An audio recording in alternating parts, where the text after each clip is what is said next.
আসসালামু আলাইকুম সবাইকে। আজকে আমি বানাবো তেলের পিঠা। তো চালের গুঁড়া বাসায় না থাকায় আমি আজকে ময়দা দিয়ে একটু তেলের পিঠা বানালাম। হঠাৎ মন চাইলো তাই বানালাম। তো আমি ময়দাটাকে আগে মিক্সড করে নিলাম। এই তো ময়দার পিঠা, তারপরও যতটুক ফুলেছে মাশাআল্লাহ।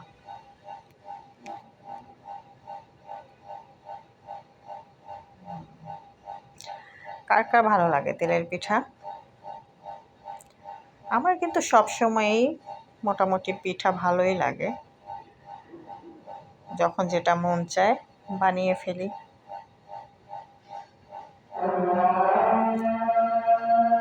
আজানও দিয়ে দিয়েছে। আল্লাহ হাফেজ।